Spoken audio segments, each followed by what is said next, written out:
आपने बोला कि मुगल से नहीं लिया था भारत, ब्रिटिश ने मराठा से लिया था। जब मराठा का इतना अच्छा वर्चस्व बन चुका था, हम पूरे हिंदू राष्ट्र की तरफ बढ़ रहे थे और सब कुछ अच्छा खासा चल रहा था, हम रणनीति जान चुके थे सब कुछ। फिर ब्रिटिशर्स क्या सिर्फ आर्यन इन्वेशन थ्योरी की मदद से अंदर घुस पाए या कुछ और भी स्ट्रेटेजीज उनने लगाई, या कहाँ हमला किया सबसे बड़ा? ब्रिटिश देखिए, ब्रिटिश जब आते हैं तो शुरुआती फेज में एक्चुअली आप देखेंगे तो ब्रिटिश सबसे कमज़ोर कड़ी थी। पोर्तुगीज बहुत आगे थे, बहुत स्ट्रांग थे बहुत शुरू स्ट्रांग, में। बहुत। उससे भी स्ट्रांग इनफैक्ट डच थे और फ्रेंच थे। ये लोग एक्चुअली ब्रिटिश से आगे थे। यदि उस समय का यदि कोई देखता ना कि इन इन इन जो चार विदेशी पावरों को देखता तो बोलता कि यार ब्रिटिश का चांसेस बहुत कम है। लेकिन वही इतिहास है, सबसे कमज़ोर कड़ी ही वो निकल के आई। कोई दो लकी इनफ, उन्होंने अचानक उन्हें बंगाल जीत लिया। 1757 में प्लासी की लड़ाई होती है और बंगाल उन्हें उनको एकदम तोहफे के रूप में मिल गया। अब बंगाल जो था भारत का वो सबसे ज़्यादा समृद्ध राज्य था, सबसे ज़्यादा। ट्रेड कैपिटल भी कहते हैं। ट्रेड कैपिटल था, वो तो था ही। और था उस जगह की जो ज़मीन है, मिट्टी है, वो सोना निकलती है। एग्रीकल्चर के लिए best place in the world. और तो अब उसके बारे में आज से नहीं, मतलब लिटरेचर में सब मुगल काल में भी लिखा हुआ है कि बंगाल सबसे समृद्ध राज्य हुआ करता था। 1757 में जब अंग्रेजों ने इसे लिया तो उन्होंने जो बंगाल को उन्होंने ढूंढना शुरू किया। कम्प्लीटली उन्होंने उसे जर्जर बना दिया। 10 साल के अंदर वहाँ फैमिन आया, भयंकर फैमिन आया। मतलब ऐसा फैमिन आया कि मतलब 10 में से 3 आदमी मर गए। ऐसा ऐसा फैमिन आया वहाँ। और लेकिन अंग्रेजों ने अब लगान कम नहीं की, लगान बहुत लेते रहे। इनफैक्ट वो वारन हेस्टिंग जो उनके गवर्नर जनरल थे, इनको बहुत लोग बहुत मानते भी हैं कि भाई वो बहुत काम इंडोलॉजी के लिए बहुत काम किया, वो किए भी हैं। लेकिन उनका दोहरा स्वरूप था। एक स्वरूप में उन्होंने काम भी किया लेकिन उन्होंने लूटा भी बहुत। और उनका उनका एक स्टेटमेंट है, उन्होंने बहुत बहुत पॉम्पसली, बहुत प्राउड होकर बोला कि फैमिन आने के बावजूद भी मैंने एक पैसा कम नहीं किया ये टैक्सेस का, सो हमारी सरकार मैनेज की लेने में। तो वो ऐसा स्वरूप था। तो वो जो काल था वो उन्होंने लूटा। और उस लूटने की वजह से उनको बहुत पावर आ गया। बंगाल उनको मिलने का फ़ायदा ये हुआ कि सडनली ओवरनाइट वो बहुत बड़े पावर हो गए। मिलिट्री जो पैसे है तो आप मिलिट्री खड़ी कर सकते हो, और उसी के एडवांटेज में वो आगे बढ़ते चले गए।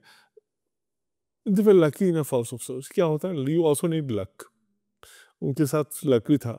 सो लक हुआ और हमारे अपने लोग आपस में लड़ते हुए, जैसे मैंने आपको ये मराठा का जो आपने नेवी की बात की, मराठा नेवी 1755 में पहली बार, 56 में पहली बार हारी।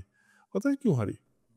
जो अंग्रेज जो जनरल थे, उनका परिवार, वो अंग्रेज तो मर गए 1730 में, उनका उनके बेटे के बेटे थे उस समय, वो नौ नेवी के लीडर थे। उनमें और पेशवाओं में डिफरेंसेस हो गया। तो क्योंकि और वो गलती वहाँ से हुई थी। तो पेशवा को जरूरत थी सपोर्ट की, तो आंग्रे के बेटे ने सपोर्ट नहीं किया था, खींच लिया। तो फिर अब इनको मौका लगा, इन्होंने भी बोला अच्छा ठीक है, लेट्स सी दिस। तो दे गिव इट बैक। तो आंग्रे के जो नेवी है उसको ख़त्म करने में अंग्रेजों के साथ पेशवा शामिल थे। तो आप समझ सकते हैं कि हम ये दुर्भाग्य है, ये दुर्भाग्य है कि हम आपसी, ये परफेक्ट एग्जाम्पल है कि हम क्यों हारे। हम आपस में ही लड़ गए। यदि हम नहीं लड़ते तो नहीं होता। यानी पेशवा की आर्मी यदि अंग्रेज को हरा रही है तो फिर आप तो समझ सकते हैं। तो ये अपने आप में दुर्भाग्य था। हम समहाउ अगेन हम बहुत डिवाइडेड रह गए। हम और इसका इसका पूरा फायदा अंग्रेजों ने उठाया। इसीलिए divide and rule policy is. हाँ जी जी, it work for them. Divide rule तो ब्रिटिश ने तो हर एक रूप में उसको यूज़ किया है। सेकेंड वर्ल्ड वॉर का कितना प्रॉफिट मिला इंडिया को इंडिपेंडेंस में? हाँ, ये एक्चुअली बहुत इंपॉर्टेंट क्वेश्चन है।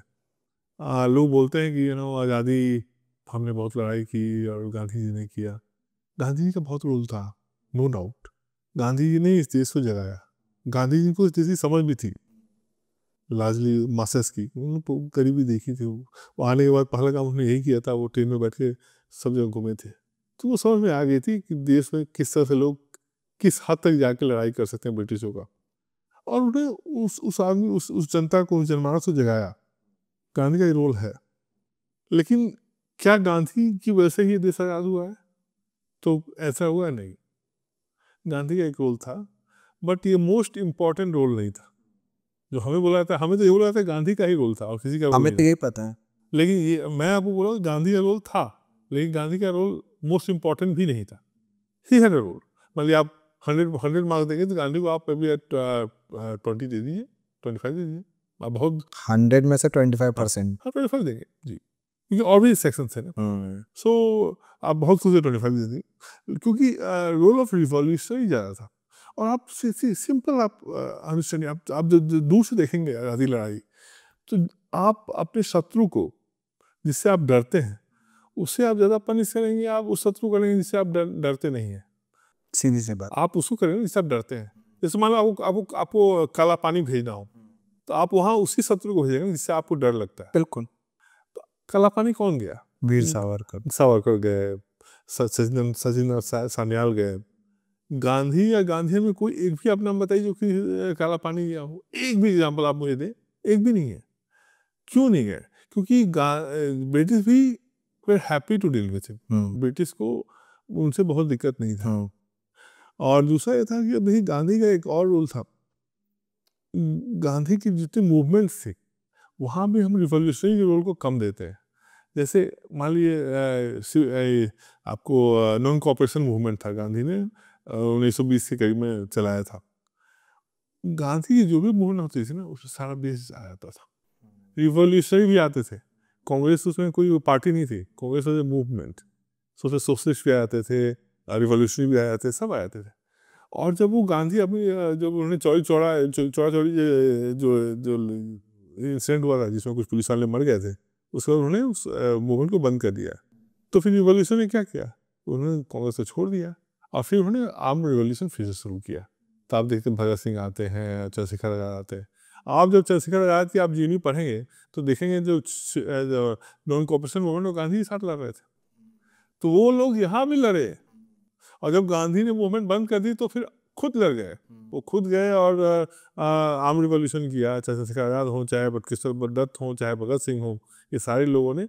तो इनकी लड़ाई हमेशा करती रही, रिवॉल्यूशनरी हमेशा लड़ते रहे। गांधी ने क्या लड़ाई की? 1920-21, फिर 1930-31, फिर 1940-42, ये 3 ही है। उसके बीच में जो लड़ाई थी किसने लड़ाई की? उसके बीच की लड़ाई है हमारी रिवॉल्यूशनरी ने लड़ी।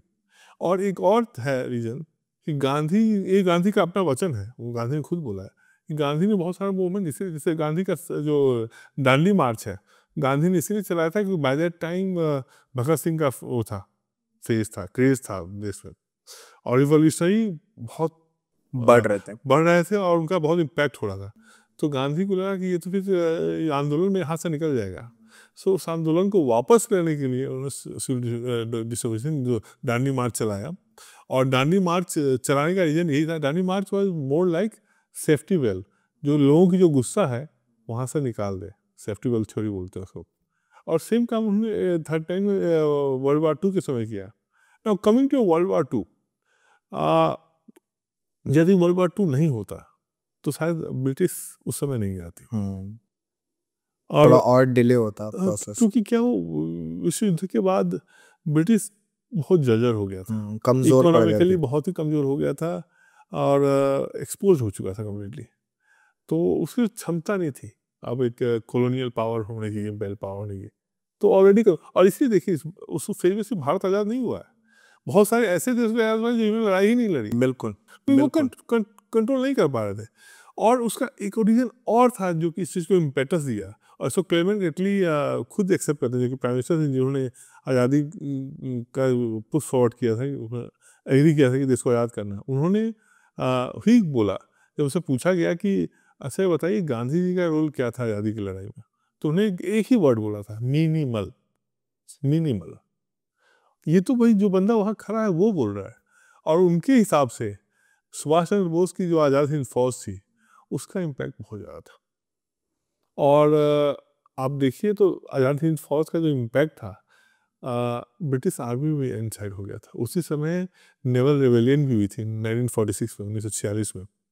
तो जब ये सब हुआ तो ब्रिटिश का जो आर्मी चीफ है उसका उसका ऑन रिकॉर्ड उसने बोला है कि इसके बाद हमें पहली बार ये एहसास हुआ कि हम अब अपने आर्मी पे रिलाय नहीं कर सकते हैं, और तब ब्रिटिश को लगा कि now it's time to pack our bag and go. तो बेसिकली यहाँ भी रोल रिवॉल्यूशन का था, सुभाष बोस का ज़्यादा रोल था। लेकिन एक जो आप ओवरऑल जो कांग्रेस को आप क्रेडिट दे सकते हैं कि वो बड़ी स्मार्टली पॉलिटिक्स पर डील कर लिया। करेक्ट।